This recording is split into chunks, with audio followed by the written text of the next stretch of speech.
Hey guys, Joe here. I'm just putting together this video today before I head out for my section hike tomorrow on the Appalachian Trail.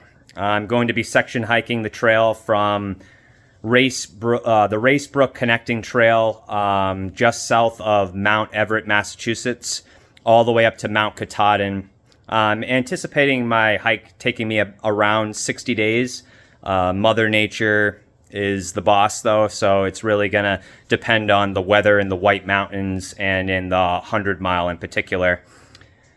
But I'm extremely excited, and I was really looking forward to putting together this gear video before I went out so everyone can just kind of see what I'm bringing on my trip. And I have to give a special shout out to Scott, aka Aquaman on the trail, because his very inspirational videos from last winter of his southbound through hike really helped me to dial in what gear I need to be bringing on this hike, because I know there's a good chance of snow for the later part of my hike into December, and I'll for sure see snow up in the White Mountains. And I haven't been out seriously hiking in the better part of a decade. I did a lot of hiking in the White Mountains in my 20s. However, I really haven't been out there for a long time. So I feel really comfortable with this hike, especially with the shape that I'm in, both mentally and physically. However, not being out on the trail for such a long time, being able to watch another person do this section of the trail that I'm doing really paid dividends. I was able to go through Scott's gear video and really dial in what I need. And again, thank you very much, Scott, for being really kind in replying to my messages on Instagram. And I feel really confident in the type of gear that I'm bringing. And you're going to laugh because a lot of it's the same gear that you brought on your hike. So without any further ado, let me flip this camera around and start showing you guys my mess of gear. So I'm going to have to zoom out a little here so we can see everything, but you can see that I got quite the assortment of gear that I'm going to be bringing with me, and half of it is only going to be coming with me from the White Mountains on. That'll be my winter section of gear. So I'm pretty sure that my pack is going to be in the 65 to 70 pound range once I have all my winter gear in it. However, until then, minus food, I think my base weight is somewhere around 35 pounds. So why don't I start with my winter gear so we can get this stuff out of the way. I'll start over here. We have the MSR Lightning Ascent snowshoes. These things are great. They're really good for climbing, and they'll accommodate the ridiculous amount of weight that I'm going to have on the back of my pack. So I'm really happy with my selection on those. Again, Scott took those on his trip, and they seem to work out pretty well for him. I have an ultralight hydro flask that I'll be bringing. I might even pick up one more, mainly because in the 100 Mile and north of the 100 Mile, my water is going to potentially be freezing at night and even throughout the day, so I'll need to keep my water in the hydro flask. And yeah, I'm not quite sure yet if I'm going to get a second one or not. It really depends on how cold it is while I'm up there. Over here, I got these are the Outdoor Research down booties. I'm going to be using these in camp at night once it starts getting really cold to keep my little feet warm. They're not down, excuse me. They're a synthetic down. They're aerogel. And I did that on purpose because I don't really feel comfortable having down on my feet for some reason. If you know about down, when it gets wet, it loses its integrity. I just felt like a synthetic would be better for my feet. And they do have a pretty good bottom on them, so I'll be able to walk around camp with these on. I have other camp shoes, but I anticipate I'm going to be needing those once it starts getting really cold. I have a nice Petzl ice axe. I'll be using that up north when I'll need to, smash through some ice for some water. And I don't know, hopefully not to arrest myself in any sort of situation falling, but I'll be bringing that for safety purposes. Back here to go along with the winter gear, I have the Outdoor Research Alti mittens. These things are amazing. They're Gore-Tex and they're rated for really low temperatures. So when it gets really, really cold, I'll be wearing these. They have a really nice, I don't know if you can see, they have a really nice removable red liner in them that I can actually wear solo. So that gives me a little bit of options. I'm not 100% sure if I'll be taking these yet, but I included them in the video. These are my normal Scott snowboarding winter gloves. Just to have some redundancy in the winter is never a bad thing. I will have other gloves, lighter gloves, but I'm just thinking having two pairs of, a pair of mittens and a pair of gloves is probably a good idea. In the back here, this little guy is a, let's see, it's a Survival Outdoors Longer Emergency Bivy. I wasn't going to bring this at first. Most people don't bring stuff like this on the trail, but just give me a little extra peace of mind while I'm out there. If anything were to go wrong, in a flash, I can whip this out and be in an, keep myself warm without having to set up my whole tent and put my sleeping bag around me and stuff like that. So this will be with me in the White Mountains and north of the White Mountains just for safety. I have a nice pair of new snow goggles. I forget what the brand are, but you can check my lighter pack. I got a really good deal on these, so I'll have those for above tree line. My Rab Vapor Barrier socks. These are going to go over my winter socks inside my snow boots to stop my snow boots from freezing on the inside from my feet sweating. So these are very important come winter time. And I noticed a lot of people in all their winter videos advised these, so I picked up a pair of these. Back here, I have, this is by Sealskin. This is a waterproof heavy-duty winter hat.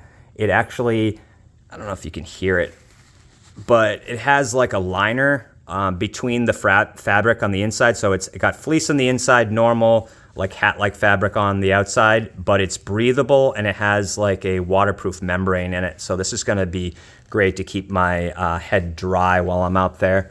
And then underneath that over there, you can see that's a little bit of a thicker buff that has a fleece component to the bottom of it. And I'll need that thicker buff for when I'm out in the freezing cold. A little bit further back here, I have the Black Diamond contact crampons. And that bag is not by Black Diamond. I got a better deal on a Petzl crampon bag. So I didn't want to have to put my crampons inside my bag and take the chance of cutting anything up or anything like that. So I picked up that. And I'll probably be strapping that somewhere to the outside of my pack come the winter months. But the crampons are necessary on top of a couple of the mountains pending ice. So, okay, and then I think that's it for the exclusive winter gear with the exception of my boots. So let me just move forward here real quick so I can show you my boots. I got the Salomon Tundra Pro boots. They're made out of this Xtherm aerogel-like material that everyone swears is like some of the warmest material in the world. I think these are rated to negative 40 degrees Celsius. So this is the warmest piece of gear that I have because obviously it's really important to keep your feet warm in the wintertime. So this I also have micro spikes that I have 2 different bags of micro spikes because I had to get 2 different sizes. So I got a pretty good deal on these, but these are micro spikes that fit my winter boots because there'll be times where micro spikes are just needed a little bit more. It'll just be a little bit more convenient than wearing full-on crampons. So I picked up an extra pair of those. And that pretty much does it for the winter stuff. So everything else I'll be bringing on my hike pretty much the entire time. So let me see. I'll start over in this corner. So this is my rain gear. I have a waterproof hat made from Outdoor Research. You'll notice a lot of my stuff is from Outdoor Research. They have incredibly good reviews and they make a really good product. So it's one of my gear brands of choice. But this hat, nice lightweight Gore-Tex waterproof hat. Gore-Tex is an amazing material, expensive, but well worth its weight in gold because it keeps the water out and it lets the water out. It's breathable and it's waterproof, so definitely necessary. So I have the hat. I have Outdoor Research waterproof gloves.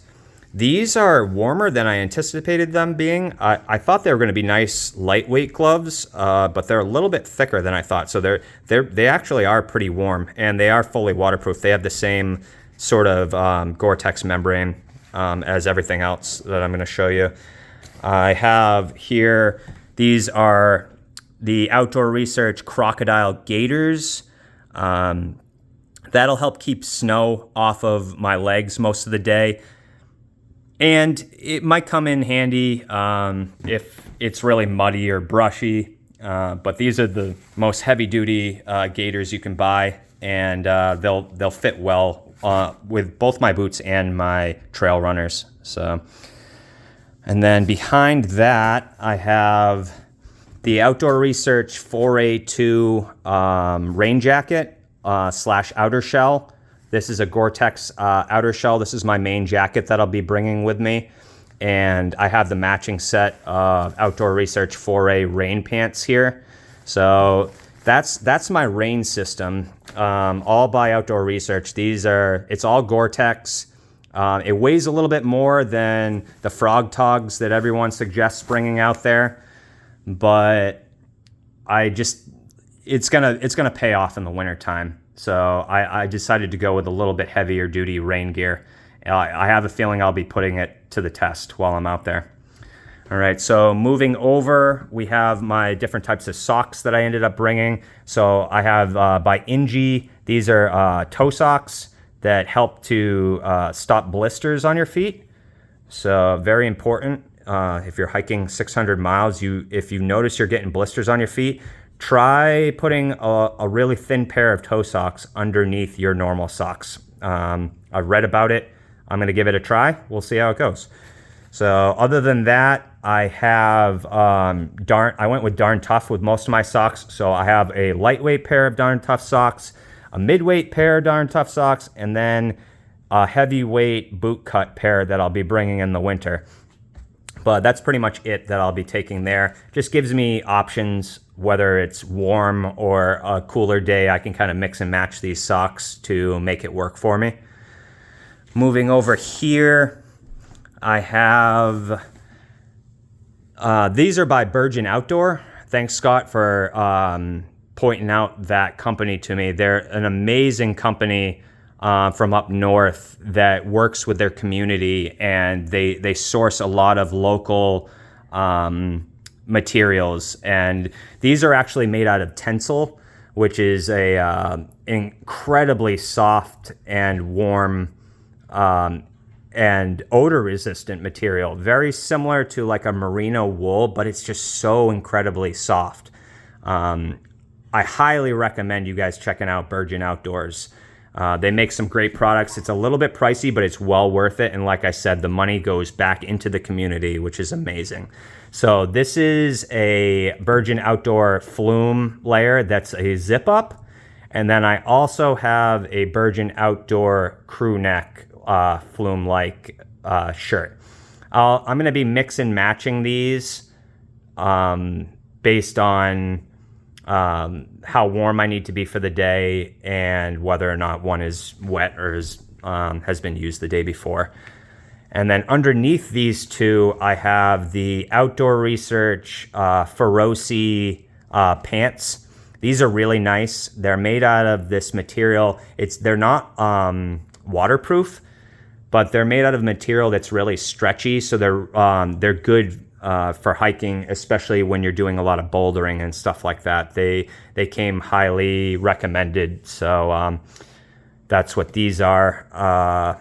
Again, by Outdoor Research. If I move over, these are my two things that I don't know how long I'm going to hold on to. It's really weather dependent because these are for warmer days.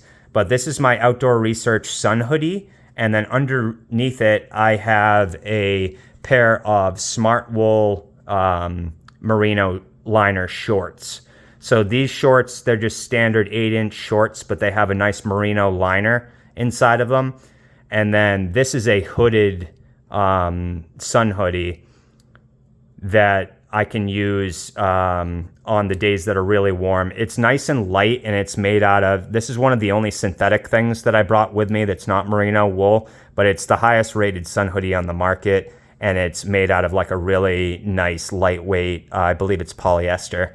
I probably won't be taking these for very far though, because I don't anticipate the weather being warm enough, long enough to justify taking these, but I'm gonna at least start with them and I'll send them home as soon as I don't need them anymore.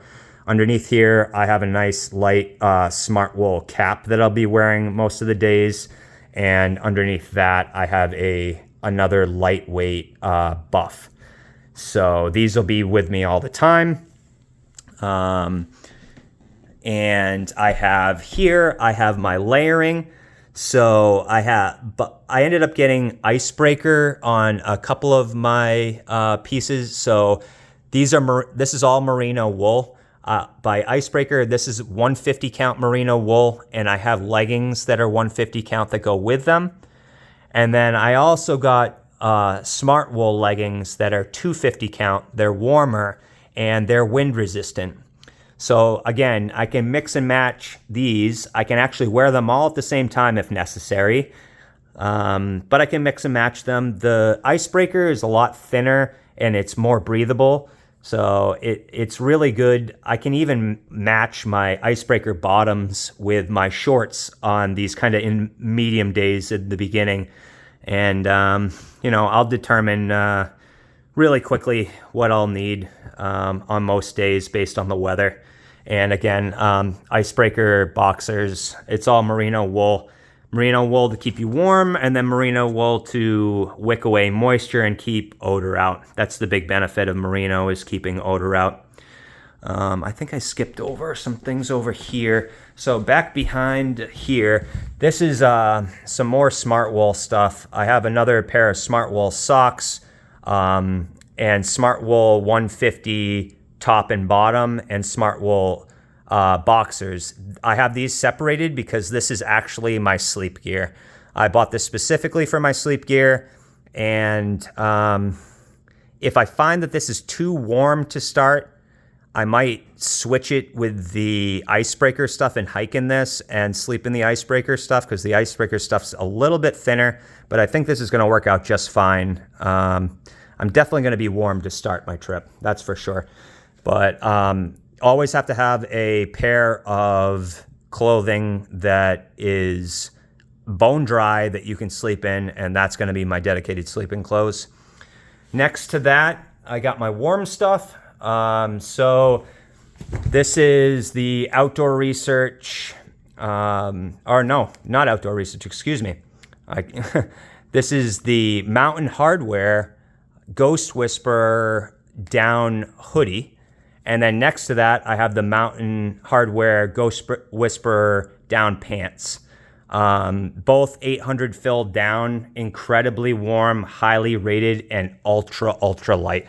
This thing weighs next to nothing and is one of my warmest pieces of gear that I'll be taking with me. I'll have this with me all the time, mainly for when I'm in camp, because it's gonna get awfully cold once I start sitting around. So I have that, and then underneath these two, this is also from Virgin Outdoors.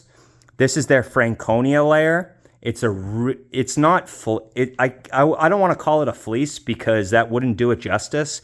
It's similar to a fleece, but it's really thick and it's incredibly comfortable. It's probably my warmest piece of gear in here, and it has a it has a built-in hood and face covering in that, so that's coming with me all the time in case stuff goes bad or it starts to get really cold.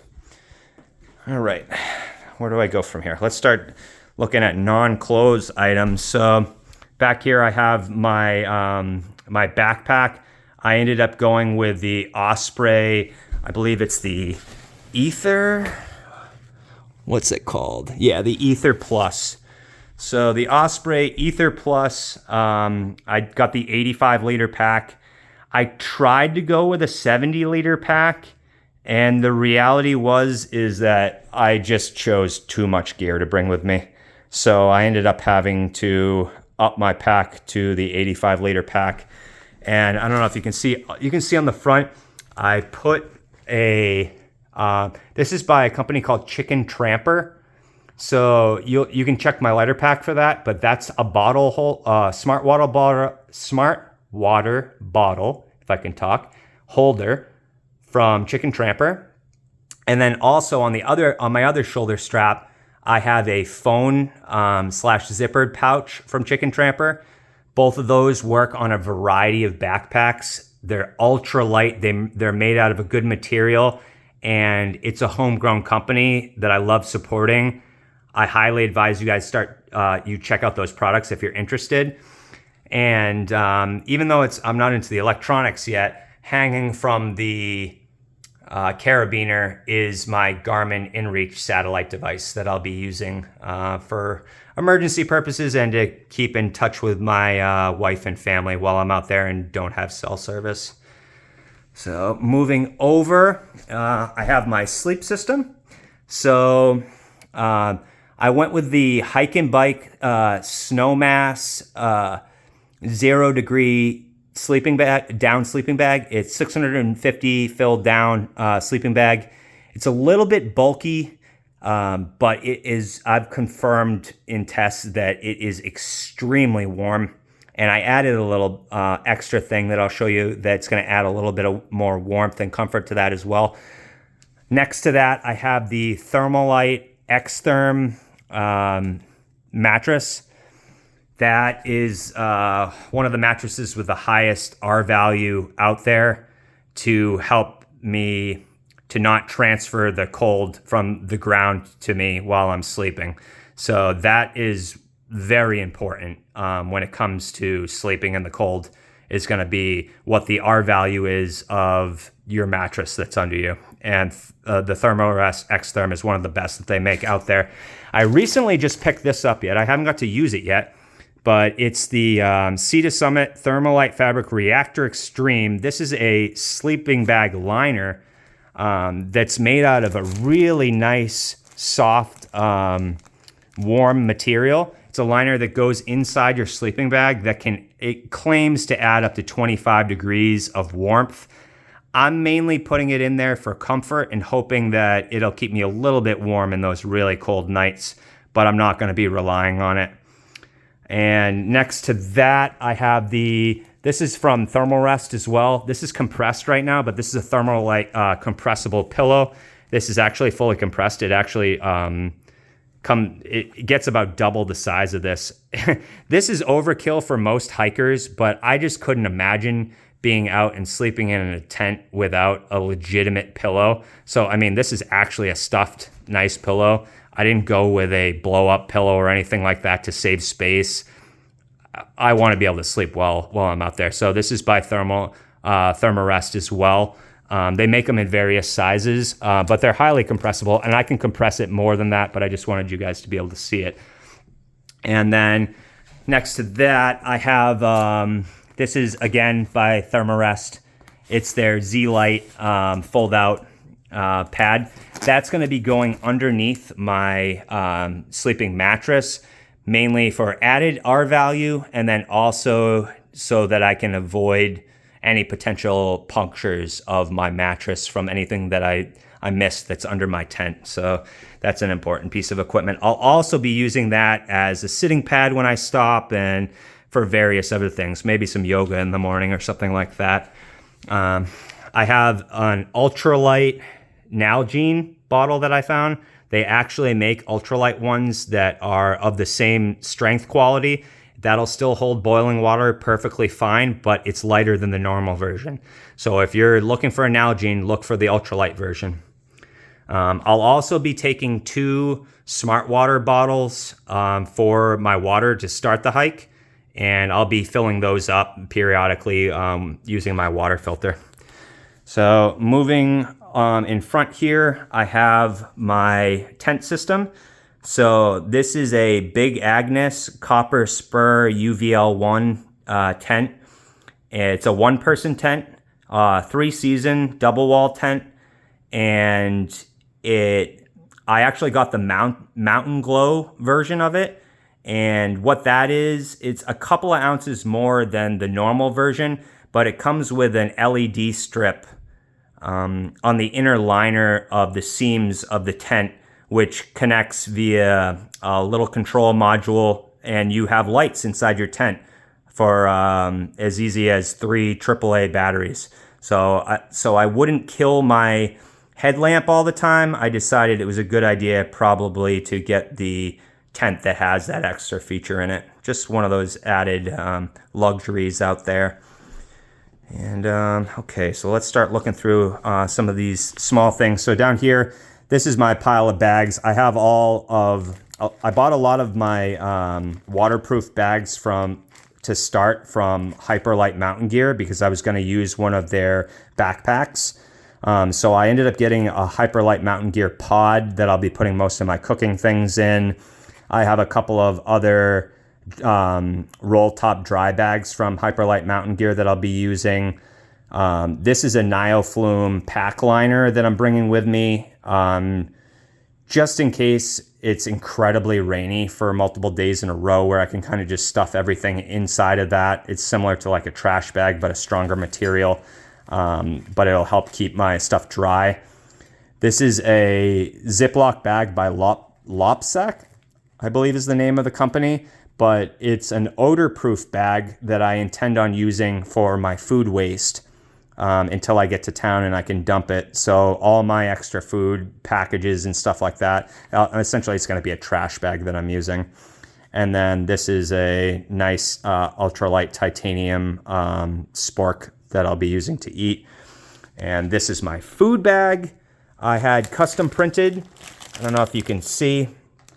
This is actually the picture that I've had on my phone for the entire summer of Mount Washington in New Hampshire, because it's one of my biggest points that I get to cross while I'm up there.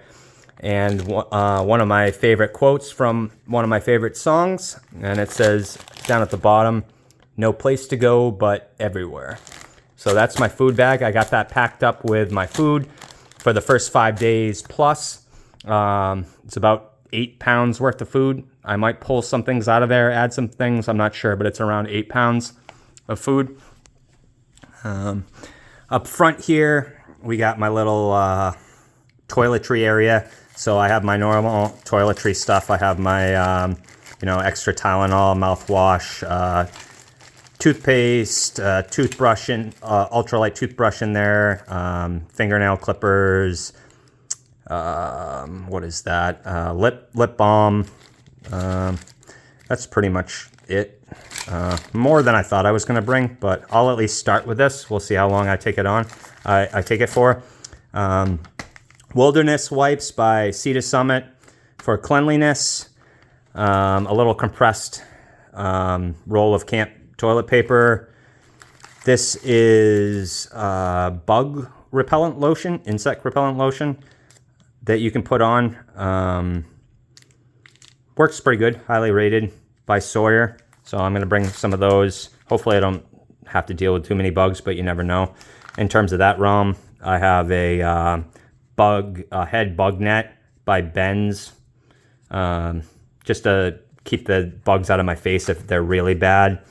And then this is an ultralight expandable towel by Sea to Summit.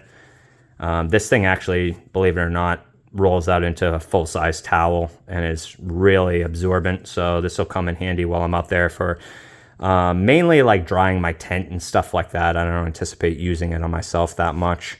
And then all that goes into a dry bag that's from Hilltop Packs. So I got a bunch of the roll top dry bags from Hilltop Packs. They make awesome dry bags and stuff like that, so check them out if you haven't yet. This is a little trowel called the Deuce. You can imagine what that is for, so important. And water filtration, I got the Sawyer Squeeze that I'll be using until it starts getting really cold, and then I'm probably going to be melting snow and using either the tablets that I bought here, or I'm going to get some Aquamir.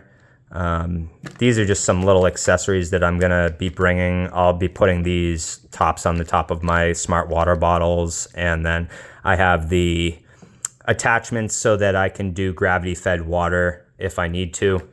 And then this is my water collection bag, so my dirty water bag that I'll be collecting the water in and then filtering from, so that I don't need to use one of my smart water bottles.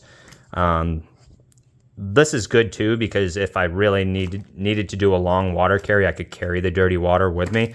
But this is nice and ultra light and does the trick. So what's that? That's by, let's see, Knock Outdoors. Really nice little water bag. Back behind here, I have my electronics. So I have two 10,000 milliamp Anchor battery banks that I'll be bringing to mainly make sure that my phone and my GPS device is charged, and my headlamp. This is my headlamp. It's a, here we go. It's a Nikkor headlamp, really bright, highly rated, rechargeable headlamp. So I'll be taking that with me. These are all my cables and electronics. I have extra GoPro batteries, charging block, cables, USB card reader, things like that in here. Nothing crazy, just a big bag of cables. These are my survival and repair things. So in here I have stormproof matches. I have a emergency sewing kit. I have extra Gear Aid tape. I have an extra Gear Aid tent pole repair thing. I brought along a one of those chain-like saws at the advice of some of the people that I talked to. I have an extra mini Bic lighter in there, some extra carabiners, extra little ropes to help start fire, and extra gaskets for my water filtration system. These are some mud baskets for my trekking poles, and these are by Gossamer Gear. These are little gear straps that will help me to tie things to the out of my pack that I need to dry and things like that. Over here, I have a military-style sight compass that my father gave me as a gift that I'll be taking with me for peace of mind. I have a Gerber mini paraframe knife that I'll be bringing. Up here, I have an extra 50 feet of paracord with a carabiner. My first waterproof first aid kit, which has a little bit of everything in it. My GoPro Hero 10 that I picked up that I'll be recording most of the trip on, and I'm not sure how that's going to work yet, so stay tuned for that. This is my bear bag. rucksack. So I have, again, another 50 feet of thinner cord in here, and a rucksack by Cloud Gear and carabiner. And then I also have this little toggle thing here. Let's see if I can show you. By Apex Giant. It's hard to do. Okay, here we go. Little dog bone. But this saves me from having to find a stick every night to do the PCT style bear hang method. So this will be in lieu of a stick. Kind of cool little thing.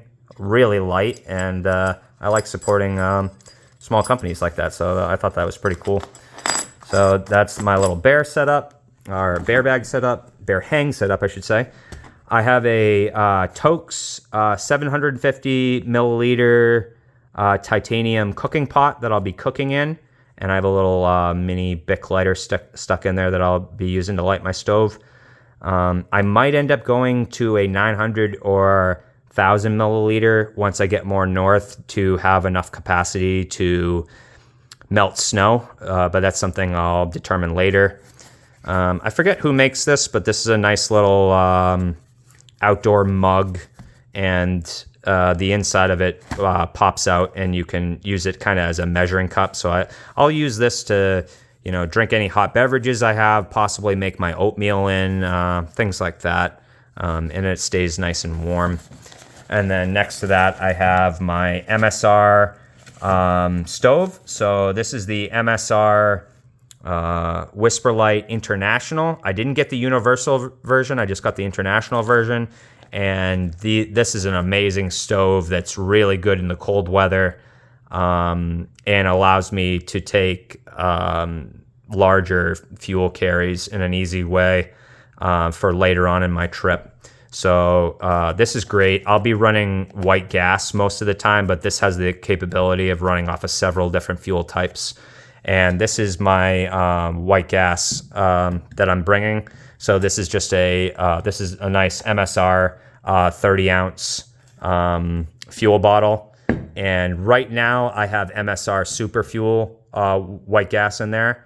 I don't anticipate being able to find that, and I won't pay for it, like really efficient gas most of the time out there. But I figured I'd at least start with the best gas that I could find. So this is full of the good stuff right now.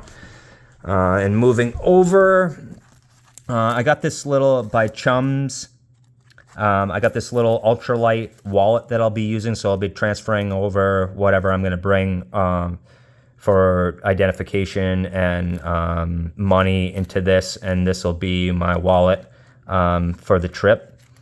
And then underneath that, I got a little Right in the Rain all-weather notebook. So what's cool about this is that these pages are actually waterproof. So if I'm writing on this and it's raining or whatever, it's not going to get ruined. And then same thing, this pen is specifically made to be waterproof. So really light, and it'll give me something to kind of take some notes on while I'm out there. So that is all of that. And let me just zoom out and make sure I got everything. I think the only thing I didn't show you is my trekking poles. So these trekking poles are from Mountain Tech. These are the Mountain Tech Cascade 3K carbon fiber cork poles. So these are extremely light, and they're not as expensive as some of the other ones that are highly rated. But everyone that buys these says that they're amazing. So I figured for my first set of like real adjustable trekking poles, I'd go with these, and I'll give you a full rundown on how well they worked once I get back. I do have snow baskets for those as well as mud baskets, so I'll be bringing both of those. So, believe it or not, all that stuff right there fits in that backpack. It took me a little bit to try to figure out how it was going to fit in that backpack, but it fits. And luckily, I only have to carry about 2/3 of this with me for the first half of my trip, and then I'm going to be picking up the other winter stuff that I showed you. Thanks a lot for checking out my gear video, and I want to say a special thanks to everyone in my family for showing me support this entire hike. A special thanks to my wife for understanding that I'm going to be away for 2 months and being so supportive of the whole thing. Thank you to my dad for the gift of the compass and for offering me the survival knives that I'm not bringing because I don't want to bring extra weight. Really, thank you to everyone. Thank you to everyone at work for listening to all my excitement this entire summer about this. Thanks again to Scott, aka Aquaman, for inspiring me and point me in the right way when it comes to a lot of the gear. And really just thank you to everyone. I'm really looking forward to this, and I don't know when my next upload is going to be. It'll really be dependent on what kind of service I have out there and what kind of energy and time I have when I hit my resupply towns. But I'm going to be taking as much footage as I can with my new GoPro, and I'm going to be uploading it as often as possible. And I can't wait. I'm really excited to share all this with you guys, and I'll see you guys soon.